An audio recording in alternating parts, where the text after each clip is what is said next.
எல்லாருக்கும் வந்துருக்காரு சாமி. எல்லாரும் வந்துருக்கீங்க. என்ன படிக்கிறீங்க? குரான் படிக்கிறீங்களா? யாருக்கும் குரான் ஓத தெரியும் ஆல்ரெடி? முதல்ல 1 2 3 4 5 6 7 8 9 மிச்சம் உங்களுக்கு குரான் வாசிக்க தெரியாத வரைக்கும் பாதி தெரியும் வாசிக்கிறது. கொஞ்சம் கொஞ்சம் எஸ்ஆர் குரான் தெரியுமா? அது ஒன்றும் பெரிய விஷயம் இல்லை, சீக்கிரம் சிம்பிளாக படிச்சிடலாம். மொத்தமே 29 எழுத்து தான், ஒன்லி 29 லெட்டர்ஸ். 29 எழுத்தையும் படித்தாச்சுன்னா குரான் படித்த மாதிரி தான். அதுக்கு அப்படி திரும்ப திரும்ப திரும்ப படிச்சுக்கிட்டே இருந்தால் ஸ்பீடாக வந்துடும். ஆரம்பத்தில் மெதுவாக எடுத்துக்கிட்டே எல் அப்படியே ஆரம்பிப்போம். அதுக்கப்புறம் மழை நேரமாக வந்துடும். இப்போ இவ்வளோ நாள் வீட்டில் போர் அடிச்சுக்கிட்டே இருந்திருக்கும், காலையில் சும்மா சும்மா சுற்றிக்கிட்டே வந்துருக்கியே, எரிச்சலாக இருந்துச்சா? இப்போதான் ஜாலியாக இருக்குது, இன்ட்ரெஸ்டாக இருக்கும். சரியா? நல்லா இருக்கும் படிக்க, விளையாட, குரான் படிக்க. ரொம்ப பிடிக்குமா? உனக்கும் பிடிக்குமா குரான் ஓதுறது? குரான் ஓதுறது பிடிச்சதுன்னா ரொம்ப பெரிய நன்மைன்னு அர்த்தம். குரான் ஓதுறதுங்கிற சாதாரண விஷயம் இல்லை. சொல்லி தருவாங்களா? Very good. இது ரொம்ப பிடிக்குமா? இது ரொம்ப நன்மை. நம்ம சாதாரணமா பார்த்தா சும்மா அப்படியே மேலோட்டமா ஓதுறோம். ஆனா அது என்னதான் குரான் ஓதுறதுலாம் நமக்கு என்னதான் பெனிஃபிட்ஸ் அப்படின்னு யோசிச்சோம்னா, ஃபர்ஸ்ட் வந்து நமக்கு ஹார்ட் ரொம்ப பீஸ்ஃபுல்லா இருக்கும், அமைதியா இருக்கும். கரெக்டா குரானை படிச்சு அதுலயும் குரானை புரிஞ்சு படிக்கலாம் ஆரம்பிச்சோம்னு வச்சுக்கோங்க. என்ன சொல்லுது அப்படியெல்லாம் படிக்க ஆரம்பிச்சோம்னா, இது அது படிக்கும்போது என்ன ஃபீலிங் இருக்கணும்னா, சும்மா சாதாரணமா ஏதோ படிக்கும், ஏதோ ஒரு புக்கை படிக்கும், ஏதோ இங்கிலீஷ் படிக்கிற மாதிரி, ஹிந்தி படிக்கிற மாதிரி, இப்போ அரபி படிக்கிறோம் அப்படின்னு நினைச்சு படிக்கக்கூடாது. அதை எப்படி படிக்கணும் அப்படின்னா, இது நம்ம எல்லாத்தையும் படைச்சேன், என்னையை படைச்சேன், உங்களை படைச்சேன், உங்க அம்மாவை படைச்சேன், அத்தாவை படைச்சேன், உலகத்தை எல்லாம், உலகத்துல சூரியன் சந்திரன் என்னென்னலாம் நம்ம பார்க்கிறோம், எல்லாத்தையும் செஞ்ச கிரியேட்டர் யாரு? அல்லாஹ். அந்த என்னமா சவுண்ட் ஒரு மாதிரி இருக்கா? எக்கோ மைக் சவுண்ட் அப்படி இருக்கு போல இருக்கு. வருதா சவுண்டு? அது மைக்ல அப்படி இருக்கு போல இருக்கு. கொஞ்ச நேரத்துல மாறிடும். சரியா? அவ்வளவு பெரிய ஆளு நமக்கு கொடுத்துருக்கிற வார்த்தை தான் குரான். அதை படிக்கும்போது நம்ம அந்த ஃபீலிங்ல படிக்கணும். சாதாரண யாரோ எழுதுற புக்கை படிக்கல, பேப்பர் படிக்கல. டெய்லி தந்தி பேப்பர் வரும், டெய்லி காலையில் நியூஸ் பேப்பர்லாம் வரும். அதெல்லாம் பெரியவங்களும் உட்காந்து படிப்பாங்கல்ல, அந்த மாதிரி ஒரு பேப்பரையோ ஒரு புக்கையோ எடுத்து படிக்க. பள்ளிக்கூடத்துல போய் ஸ்கூல்ல போய் படிப்பீங்கல்ல, English book, Tamil book, Hindi book, social science அப்படி எல்லாமே படிப்பீங்க. அதுலாம் நம்மள மாதிரி ஆட்கள் எழுதுனதுதான். கொஞ்சம் பெரிய ஆளானதுக்கு பிறகு அவங்க என்னதெல்லாம் பார்த்தாங்களோ அதை வச்சுக்கிட்டு ஒன்று எழுதி வச்சிருப்பாங்க. அதுதான் இன்னைக்கு நீங்க ஸ்கூல்ல படிக்கிற புக்கு. ஸ்கூல்ல போய் நீங்க வந்து உங்களுக்கு சயின்ஸ் சொல்லி தராங்க, செடியை பற்றி சொல்றாங்க. செடி எப்படி வளருது தெரியுமா? அது வேற எப்படி கீழே போகுது, எப்படி அது தண்ணியை உறிஞ்சுது, அதுக்கு சாப்பாடு என்ன, அது எப்படி உயிர் வாழுது அப்படின்னு ஒன்னொன்னு சொல்லுவாங்கல்ல. சூரியன்ல இருந்து சத்துக்கள் எடுத்துக்கும், தண்ணியில இருந்து சத்துக்கள் எடுத்துக்கும், அப்படி எடுத்துக்கிட்டு ஆக்சிஜனை வெளியே தரும், கார்பன் டை ஆக்சைடை உள்ள எடுத்துக்கும். இப்படி எல்லாம் ஸ்கூல்ல பாடம் சொல்லி தர்றாங்கல்ல. இதெல்லாம் யாரு சொன்னா, எப்படி சொன்னாங்க அப்படின்னு கேட்டா, நம்மள மாதிரி ஆட்கள் உட்கார்ந்து இப்படி ஒன்னொன்னா பார்த்து இப்படி இப்படிலாம் நடக்க போல இருக்கு அப்படின்னு டெஸ்ட் பண்ணி அதுல இருந்து சொல்றதுதான் இந்த சயின்ஸ். அது இது எல்லாமே அப்படிதான்.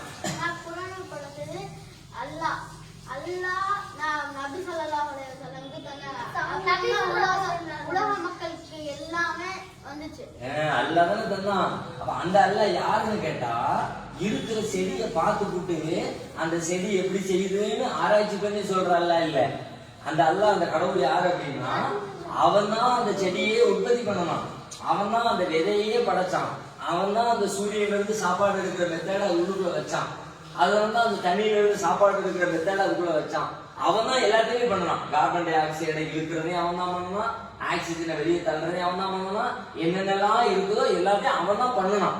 அப்ப உற்பத்தி பண்ணினவன் கண்டுபிடிச்சு ஸ்கூலுக்கு அனுப்புனாங்க. அதான் ஸ்கூல்ல மனுஷன் வந்து அதை பார்த்து படிச்சு அதுக்கப்புறம் நம்ம ஒருத்தர் பார்த்து ஒருத்தர் தெரிஞ்சுக்கிட்டோம். ஆனா ஒரு பொருள் எப்படி இருக்குன்னு சொல்லிட்டு பார்த்து தெரிஞ்சுக்கிறத விட அதை செஞ்சவன் சொன்னா எவ்வளவு கரெக்டா சொல்லுவான். ஒரு பொருளை உற்பத்தி பண்ணனவன் கரெக்டா சொல்லுவான், இது இப்படித்தான் உற்பத்தி பண்ணியிருக்கேன், இது இப்படித்தான் பண்ணியிருக்கேன், இது இப்படி செஞ்சிருக்கேன், அப்படி செஞ்சிருக்கேன். இப்ப நம்ம இந்த பில்டிங் வந்துட்டோம், இந்த கட்டடத்துக்கு வந்த உடனே இந்த கட்டடத்தை வெளியே பார்ப்போம். பார்த்தா நம்ம கண்ணுக்கு என்னெல்லாம் தெரியுதோ அதையெல்லாம் வச்சு சொல்லுவோம். மேல கட்டை போட்டிருக்காங்க, இந்த சைடு வந்து பெயிண்ட் அடிச்சிருக்காங்க, நடுவுல கம்பி போட்டிருக்காங்க, இந்த சைடு ஃபேன் இருக்கு. ஃபேன் எப்படி கிடைக்குன்னா அதுல ஒரு கம்பியில தொங்கிக்கிட்டு இருக்குது. அது எப்படி ஓடுதுன்னு கேட்டா அங்க இருந்து ஒரு ஒயர் கனெக்ஷன் வருது. அந்த கனெக்ஷன் இந்த சுவிட்சில் இருக்குது. இந்த சுவிட்சை போட்டோன்னு அது ஓடுது. இதை பார்த்துட்டு இவ்வளவுதான் நம்ம சொல்லுவோம்.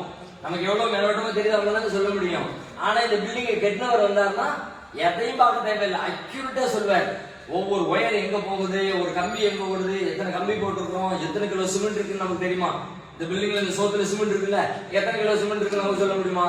அக்யூரேட்டா யாரு சொல்லுவாங்கன்னா இதை கெட்டினவர் சொல்வார். இந்த பில்டிங் இந்த சோத்தை கெட்டினவர் யாரோ அவர் சொல்வாரு, இத்தனை கிலோ சிமெண்ட் இருக்குது, இத்தனை செங்கல் போட்டிருக்குது, இவ்வளவு கம்பி வச்சிருக்குது, இவ்வளவு தடிமல் அந்த கம்பி இருந்துச்சு அப்படின்னு ஒண்ணு பர்ஃபெக்டா சொல்ல முடியும். யாராலன்னு கேட்டா யார் இதை செஞ்சாங்களோ அவங்களால சொல்ல முடியும். அப்போ இந்த உலகத்துல நம்ம எல்லாத்தையும் செஞ்சது யாருன்னு கேட்டா அல்லாஹ் தான் செஞ்சான். அப்ப அந்த அல்லாஹ் இந்த உலகத்தை பத்தி சொன்னா எவ்வளவு கரெக்டா சொல்லுவான். தப்பே இருக்காது, வேலையை தவறு வரவே வர மிஸ்டேக்கு அங்க வேலையே கிடையாது. 100% பர்ஃபெக்டா கரெக்டான செய்தி மட்டும்தான் இருக்கும். வேற எதுவா இருந்தாலும் தப்பும் இருக்கும் சரியும் இருக்கும். சரியாவும் சொல்லலாம் தப்பாவும் சொல்லலாம். ஆனா இறைவன் சொன்னான்னா கடவுள் சொன்னான்னா அவன் சரியானது மட்டும்தான் சொல்லுவான், தப்பானது அவன் பேச்சில இருக்கவே இருக்காது. அப்ப 100% பெர்ஃபெக்டான உண்மையான ஒண்ணை நம்ம படிக்கிறோம். படைச்ச இறைவனிடமிருந்து அந்த ஒரு செய்தியை நம்ம படிக்கிறோம் அப்படின்னு நினைச்சுக்கிட்டு அது யார் தந்திருக்கா அப்படின்னு நினைச்சிட்டு படிச்சோம்னு வச்சுக்க, நமக்குள்ள ஒரு வகையான ஒரு பயம் வரும். அதுல அவன் என்ன சொல்லியிருக்கானோ அது எல்லாம் நம்ம செய்யணும், செய்யலாட்டி கடைபிடிக்கலாட்டி அல்லாஹ் நம்மளை தண்டிப்பான், கேள்வி கேட்பான் அப்படின்ற அந்த பயத்தோட அச்சத்தோட நம்ம படிச்சோம் அப்படின்னா நம்ம மனசு அப்படியே ரிலாக்ஸ் ஆகும். நிறைய கஷ்டம்லாம் வரும், மைண்ட்ல நிற்கும். அதை யோசிச்சு படிச்சா ஒண்ணுமே யோசிக்காம படிச்சோம்னா படிப்பா மறந்து போயிடும்.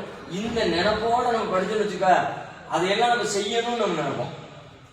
யாரு சொல்லியிருக்கா தெரியுமா, அவன் பேச்ச மீறுனா அவ்வளவுதான் முடிஞ்சு வச்சு. அவன் பயங்கரமான ஆளு, இவ்வளவு பெரிய ஆளு தெரியுமா, அவன் அடிச்சாமனா தாங்க முடியாது, அவன் நெருப்புல தூக்கி போட்டாலும் அவ்வளவுதான், யாரும் தப்பிக்க முடியாது அப்படின்ற அந்த பயத்தோட நம்ம படிக்கும் பொழுது நமக்கு உள்ளத்துல பயம் வரும். அதுக்கு இறைவன் என்ன சொல்லான்னு கேட்டா, நீ அப்படி படிச்சேன்னு வச்சுக்க, படிச்சா உன் மனசை நான் நிம்மதியாக்கிறேன். ஒரு கஷ்டமும் இல்லாம, ஒரு மன அழுத்தம் இல்லாம, அழுக கவலை துக்கம் அப்படி இப்படி என்னலாமோ நம்ம எதிர்பார்ப்போம், நடக்காது. அது வேணும்னு கேட்போம், கிடைக்காது. நம்ம ஒன்று செய்யணும்னு நினைப்போம், தப்பா செஞ்சிருவோம். தப்பா செஞ்சவங்க பெரியவங்க அடிப்பாங்க, திட்டுவாங்க, ஏசுவாங்க, பேசுவாங்க, என்னெல்லாமோ நடக்கும், டெய்லி நடந்துகிட்டே இருக்கும். அப்போ ஒவ்வொரு நாள் நமக்கு சில நேரங்கள்ல டெய்லி தப்பு பண்ணிக்கிட்டே இருப்போம், நமக்கே தெரியாம மிஸ்டேக் பண்ணிக்கிட்டே இருப்போம். பண்ண பக்கத்துல உட்காந்துரும், பார்த்து திட்டிகிட்டே இருப்பாங்க, ஏன் அப்படி பண்ற, ஏன் அப்படி பண்ற, இது அப்படி செய்யக்கூடாது, இது எப்படி செய்யக்கூடாது அப்படின்னு ஒரு வகையான டென்ஷனும் அப்படி அழுகையும் கோபமும் எரிச்சலும். சில நேரத்தில் சாமானும் தூக்கிட்டு எரிஞ்சிருவான். அப்படியெல்லாம் எரியல, யார் எரிவா? கோபம் வரும் பொழுது நீ எரிய மாட்டியா? அப்ப வேற யாரு அவன் இருக்கானா? அவன் யாரு? கோபம் தான் மனசுக்குள்ள எதிர்த்திக்கா, பயங்கரமான சூப்பர். நீ என்ன செய்வ? என்ன செய்வ நீ? கரெக்டா சொல்லு. கோவம் வந்தா சாமனத்துக்கு போட்டு உடைப்பியோ அப்படி இப்படி சில பேர் உடைக்காம, சில பேர் சாமான உடைக்க முடியாட்டி கூட கையை கால உடைச்சுக்குவான், காலப்பட்டு உதவுவான். தெருவில் இருந்து காலப்பட்டு கேட்பான், கடைக்கு வந்துருவான். கடையில் வந்து எனக்கு வந்து சாக்லேட் வாங்கி தராது, நான் வரமாட்டேன். அம்மா கிட்ட எழுப்பா, ஏ வாட எல்லாரும் பார்க்காங்கன்னா அசிங்கமா எந்த அப்படின்னா அவங்க சாமம் காலப்பட்டு உழைச்சிக்கிட்டே இருப்பான். அவன் காலம் வந்துட்டு அவங்களால தான் வலிக்க போகுது, அம்மா காலம் வலிக்க போகுது. ஏன்னா நீ பத்தியா பண்ணக்கூடாது, அப்படி பண்ணிக்கிட்டு இருந்தா பண்ணக்கூடாது. அப்ப இதெல்லாம் என்னன்னா கிடைக்கவே யோசிச்சுக்க, கடைசியில நமக்கு டென்ஷன் ஆயிடுது, கோவம் வருது, என்னெல்லாமோ இருக்கு, ஒரு மாதிரியா மனசுக்குள்ள கவலையா இருக்குது. திடீர்னு என்னன்னே தெரியாம அழுக ஒரு மாதிரியா என்னமோ தெரியல, காலையில இருந்து வருமா அப்படி தோணு தெரியுமா? ஜனாரம் என்னைக்காவது யாருக்காவது தோணிருக்கா? அப்படி உனக்கு தோணல, அப்போ வெரி குட் பண்ணி, ஓகே பெர்ஃபெக்ட். உனக்கு இருக்கா? அவனுக்கு இருக்கு. உனக்கு தோணல, தோணாத வரைக்கும் பெஸ்ட். ஆனா சில நேரத்துல தோணும், என்னைக்காவது ஒரு நாள் எவ்வாறு தோணும். அந்த மாதிரி அப்படியே திரும்ப ஆளாளுக்கு திட்டுறது, பேசுறது, நம்ம தப்பு செய்யறது, இப்படி எல்லாம் நடந்து டென்ஷன் ஆகி அங்க போவா, அது நடக்கல, இது நடக்கல, இதை செய்யல, அதை செய்யல. பள்ளிக்கூடம் திறந்ததுக்கு பிறகு நிறைய நடக்கும். ஏன்னா டெய்லி எழுதிட்டு போகணும், ஹோம் ஒர்க் கொடுத்துருவாங்க. அதுல பாதி எழுதிருப்போம், பாதி எழுதிருக்க மாட்டோம். கடைசியா கொண்டு மெதுவா நோட்டு தூக்கி எல்லா நோட்டுக்கு கீழே கொண்டு உள்ள வச்சிருவோம். ஒவ்வொரு நோட்டா பார்த்துட்டு வர்றதுக்குள்ள அதுக்குள்ள பெல் அடிச்சிருவாங்க. மிஸ் நம்ம நோட்டை மறந்துடுவாங்க, மெதுவா உருவிடலாம் அப்படின்னு நினைச்சு கீழே கொண்டு வைப்போம். வச்சு பார்த்தா மிஸ் வந்த உடனே டக்குனு புக்கு நோட்டை பூரா தலையில திருப்பி முதல் நோட்டு நம்ம நோட்டை எழுதிடுவாங்க. படபட அடிக்கும். ஆகா என்ன ஆகும்போது தெரியலையே, தப்பா எழுதிட்டோமே, எழுதாம வந்துட்டோமே. ஏன்னா வா டேய் வா இவரையும் வா அனசுக்கு வா இல்லையில நீட்டு கைய பிறகு நீட்டு சட்டுன்னு ஒரு அடி அடிச்சோம்னா உடனே ஐயோ அழுக என்னெல்லாமோ வருது. சரியா? இப்படியே டெய்லி டெய்லி வருதுல, இப்படி வரும். வராமலாம் வாழவே முடியாது. இப்ப நீ உனக்கு கொஞ்சமா இருந்தாலும் நீ பெரிய பிள்ளைய ஆக ஆக ஆக ஆக இந்த மாதிரி டென்ஷன் உனக்கு கூட்டிக்கிட்டே போகும். நிறைய டென்ஷன் வரும். வேலைக்கு போகணும்னு டென்ஷன் வரும், பாஸ் திட்டுவாருன்ற டென்ஷன் வரும், சம்பாதிக்கணும்ன்ற டென்ஷன் வரும், கடையில ஏதாவது சம்பாதிக்கும் போது நஷ்டம் வந்துடும், சம்பாதிச்சு பணத்தை கொண்டு போய் பொழைச்சிருவோம், மறந்தாப்புல கிட்ட வச்சுட்டு வந்துருவோம், எல்லாம் மிஸ் ஆகிடும். ஒரு மாசம் சம்பாதிச்சிருப்பான், வாங்கி பணத்தை வாங்கி கொண்டு போனோம், டீ கடையில டீ குடிக்கணும்னு சொல்லிட்டு பைய தூக்கி மேஜையில வச்சுட்டு டீயை குடிச்சு வந்துருவோம், மேஜையில பணத்தை விட்டுட்டு வந்துருவான். திரும்ப போய் பார்த்தா பணம் இருக்காது. இவ்வளவு கவலையா இருக்கும். இதெல்லாம் தொலைச்சு விட்டோமே, ஒரு மாசம் உழைக்கும் அப்பா போச்சாருன்னு நினைப்போம்ல. இப்படி நிறைய கவலை என்ன இருக்கும். இந்த மாதிரி மனச வாழ்க்கையில கவலை அது இது எல்லாம் வரும் பொழுது இதுல எல்லாம் எவ்வளவு பிரச்சனை வரட்டும்பா, நான் கவலை இல்லாம இருப்பேன் அப்படின்னு நான் இருக்கணும்னா அதுக்கு அல்லாஹ் சொல்ற வழி என்ன தெரியுமா? அல்லதீன ஆமனு தத்துமையின்னு குலூபுஹும் பிதிக்ரில்லாஹ் அலா பிதிக்ரில்லாஹி தத்துமையின்னுல் குலூப். அறிந்து கொள்ளுங்கள், அல்லாஹ்வுடைய நினைவால் உள்ளங்கள் அமைதி அடைகின்றன. அல்லாஹ்வுடைய நினைவு, அல்லாஹ்வை பற்றி அல்லாஹ் நந்திருக்கோம் அப்படின்னு நினைச்சுக்கிட்டு அல்லாஹ்வுடைய வேதத்தை நம்ம படிக்க ஆரம்பிச்சுன்னு வச்சுக்க, அல்லாஹ்வுடைய நினைப்போட நம்ம இந்த குர்ஆனை படிச்சோன்னு வச்சுக்க, அதே மனசுல போனால் போட்டும் போடா என்ன போனாலும் பாட்டு படிக்க ஆரம்பிச்சிடும். ஒரு வருஷம் சம்பளத்தை முடிஞ்சு தொலைச்சிட்டோம், இவ்வளவு கவலையா இருக்கும். அல்லாஹ்வுடைய நினைப்பு வந்து மனசு அமைதி போட்டு இப்ப என்ன 50,000 ரூபாய் போனா சம்பாதிச்சுக்கணும் போனோம் அப்படின்னு மனசு ஒரு தைரியம் வந்துடும். உட்காந்து மூலையில உட்காந்து சாப்பிடாம அழுது ட்ரெஸ் போடாம தலை சீவாம எண்ணெய் தேய்க்காம அப்படியெல்லாம் இருக்க மாட்டோம். சரி போகுது பெண்ணா அடுத்த அப்படின்னு சொல்லிவிட்டு இப்படி தைரியமா எந்திரிச்சு வரலாம், அடுத்த வேலையை பார்ப்போம், சம்பாதிப்போம். 50,000 ரூபாய் தொலைச்சோன்னா 1,00,000 ரூபாய் சம்பாதிச்சுக்கணும். எப்ப சம்பாதிப்போம்? அப்படி தைரியமா தன்னம்பிக்கை வரும்போது. எப்ப அந்த தன்னம்பிக்கை வரும்? மனசு அமைதியா நிம்மதியா இருந்துச்சுன்னா. மனசு நிம்மதியா இருக்கு என்ன வழி? குர்ஆன் படிக்கிறது ஒரு வழி. இது நானா சொல்லல, அல்லாஹ் சொல்றான். நம்மளை எல்லாம் படைச்ச, நம்ம உள்ளத்தை படைச்ச, நம்ம மனசு என்ன சொல்லும் நமக்கு சொன்னாங்கல்ல. அந்த சொன்னதுல என்ன சொல்றாங்கன்னா அலா பிதிக்ரில்லாஹி தத்மையின்னுல் குலூப். அறிந்து கொள்ளுங்கள், உள்ளங்கள் அல்லாஹ்வின் நினைவால் அமைதி அடைகின்றன. ஹாப்பியா இருக்கும், சந்தோஷமா இருக்கும். சில நேரத்தில் சில வேலையை செஞ்சா நீ சந்தோஷமா இருக்கும்ப. KFCக்கு கூட்டிட்டு போய் நல்ல சிக்கன் ஃப்ரைட் ரைஸ் கொடுத்தாச்சுன்னா அப்போ நல்லா வயிறு முட்டை சூப்பரா இருந்துச்சு, சந்தோஷம் ஹாப்பி அப்படிமா. சில பேர் ஹோட்டல்ல போய் நல்லா சாப்பிட்டாங்க. சில பேருக்கு எழுப்பாம கடந்து தூணா வச்சு காலையில் 5 மணி அப்போ ஒருத்தர் எழுதி எழுப்பலப்பா என்ன தூணா அவனா எழுந்திக்கிற வரைக்கும் இன்னைக்கு அப்பா ரிலாக்ஸா தூங்கி என்ஜாய் ஹாப்பியா இருக்கு அப்படிமா. ஒவ்வொருத்தருக்கும் ஒவ்வொன்றுல ஹாப்பி இருக்கும். நல்ல விளையாடுவாங்க சில பேர், அதுல ஹாப்பியா இருக்கும். அப்போ டீமு நாங்க 10 பேர், அங்க 10 பேர், இங்க 10 பேர் அடிச்ச பார்த்து கொடுப்பாங்க. அடிச்சதுல ஏத்தாப்புல மண்டையில போய் பட்டு விழுந்து சிரிச்சு மண்டையில அவன் மண்டையை விழுந்து உட்காந்துருப்பான், இவன் உட்காந்துருப்பாரு.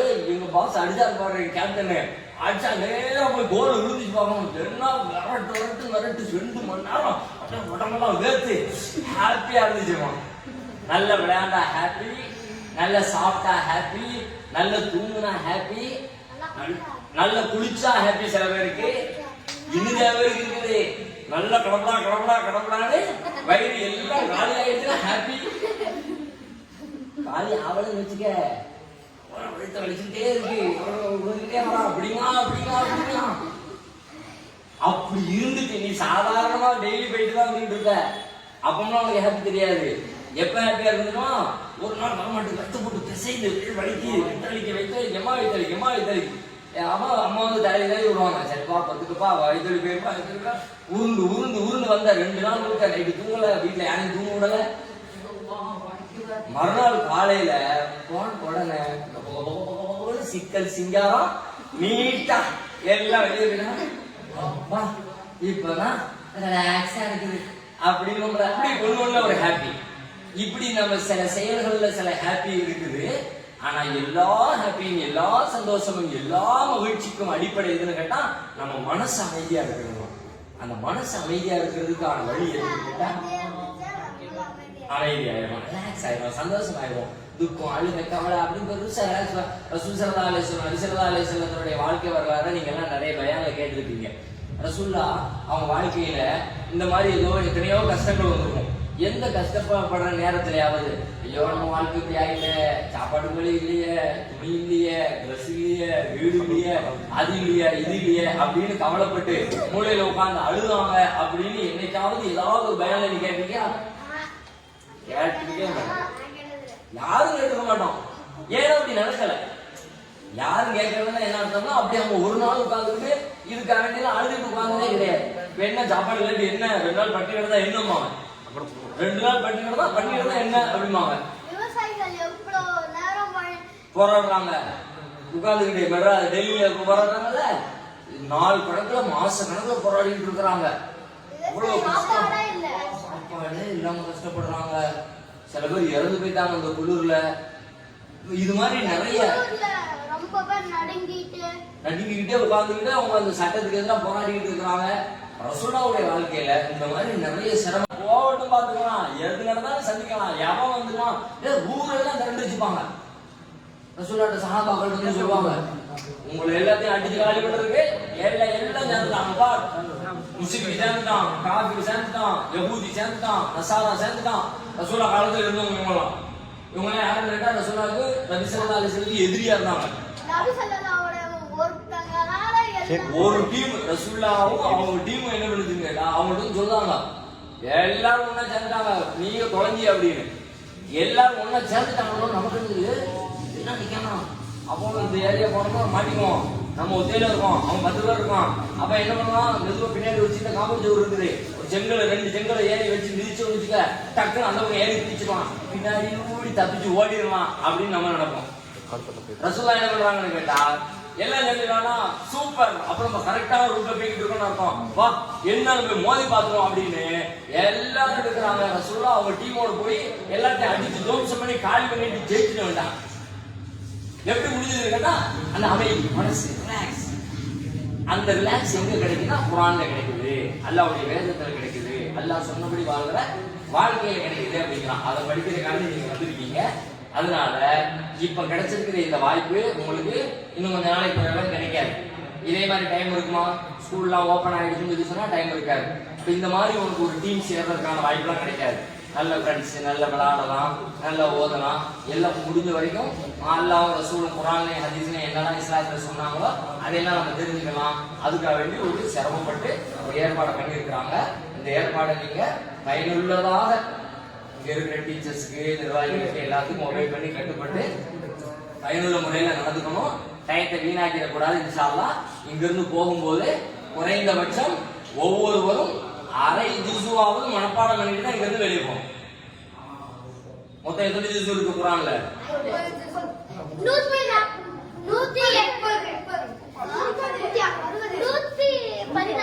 114 வேற 30 வேற 130 110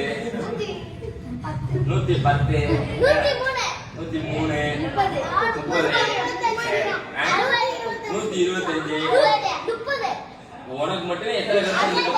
உனக்கு 30 வந்திருக்கு, 114 வந்திருக்கு, 105 வந்திருக்கு, 103 வந்திருக்கு. பல கருத்து இருக்கு உனக்கு. சரி, இப்ப ஃபைனல் நம்மளே முடிவு வந்துருவோம். என்ன 60? ஓகே, அது அவங்க இருக்கு 60. இப்ப லாஸ்ட் கரெக்டான கருத்து என்னன்னு பார்ப்போம். மொத்த குர்ஆன எத்தனை பங்கு, ஜுஸுனா என்ன அர்த்தம்னா பார்ட்னு அர்த்தம். பார்ட்டா பிரிச்சு எல்லாம் அப்படியெல்லாம் பிரிச்சு வைக்கல. நம்மளா நம்ம வசதிக்காக வேண்டி பிரிச்சுக்கிட்டு நம்ம முன்னாடி வாழ்ந்தவங்க பிரிச்சு வச்சிருக்காங்க. ஒவ்வொரு பார்ட்டா படிச்சா ஈஸியா சிம்பிளா படிச்சுவாங்க. அப்படி எத்தனை பாட்டு பிரிச்சாங்கன்னு கேட்டா 30 பாட்டு பிரிச்சிருக்காங்க. அதான் 30 ஜுஸு. சரியா? அங்க பாரு 30 ஜுஸு, 30 தான் ஜுஸு. சரியா? அது மட்டும் சொன்னேன், அது மட்டும் சொன்னேன்.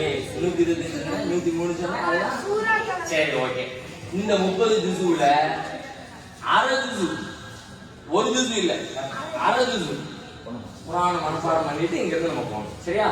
படிச்சிடலாமா? அரை ஜுஸுங்கிறது ரொம்பலாம் கிடையாது, ஒரு 10 பக்கத்துக்குள்ளதான் வரும். 10 பக்கத்துக்குள்ளதான் வரும். அவ்வளவுதான்.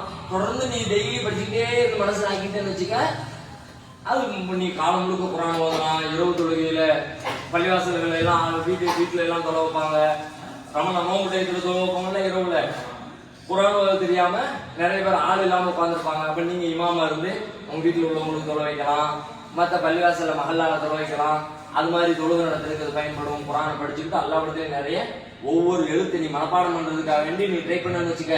ஒரு வசனத்தை மனப்பாடம் பண்றதுக்கு ஒரு 20 தடவை படிக்கணும்னு வச்சுக்க. 20 தடவை நீ படிச்சனா ஒரு எழுத்துக்கு 10 நன்மை கிடைக்குங்கிறாங்க சொல்ல. ஒரு எழுத்துக்கு 10 நன்மை. சரி, நான் சொல்லிடுறேன்.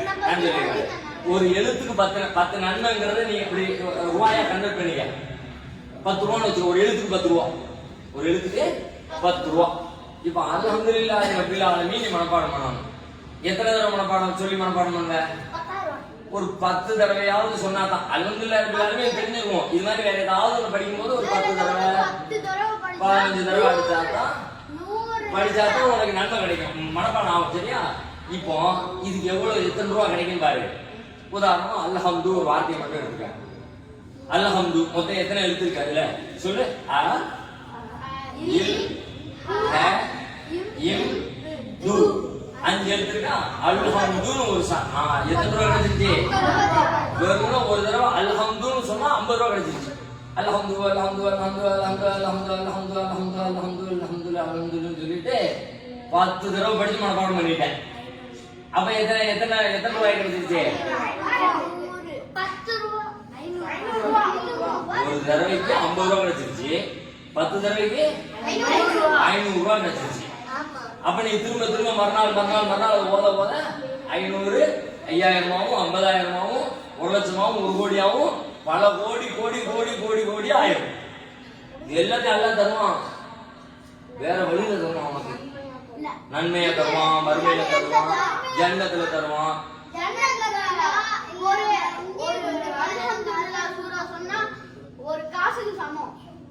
அப்படி கனெக்ட் பண்ணிக்க. ஒரு சூறாவுக்கு ஒரு அப்படின்னு நிறைய நன்மை கிடைக்கும். சரியா? அதனால உனக்கு இப்ப கிடைச்சிருக்கிற இந்த டயத்தை வீணாக்காம முடிஞ்ச வரைக்கும் நீ நல்ல முறையில பயன்படுத்தி இன்ஷா அல்லாஹ் 6 ஜுஸு ஒவ்வொருத்தரும் இன்னைக்கு நீ இப்ப எடுக்க வேண்டிய முடிவு என்னன்னு கேட்டா நான் சொல்றேன். ஃபைனலா நான் இப்ப முடிச்சிடும். நேரம் ஆயிடுச்சு, சாப்பிடணும். சரியா? பசிக்கலையா? அப்பா பயங்கரமான ஆட்களா இருக்கு போல இருப்பா. எத்தனை நாள் பட்டி கிடந்துட்டீங்களா?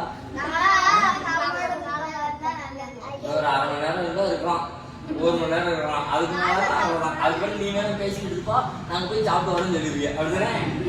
அவ்வளவுதான். எல்லாரும் அப்படிதான். நீ உட்காந்துக்கிட்டே இருந்தாலும் நான் போயிடுவேன் சாப்பிட. 2 மணி ஆயிடுச்சு, எனக்கு பசிப்பா, நமக்கு அதுக்கு மேல தாங்காது, நான் சாப்பிட போயிடுவேன்.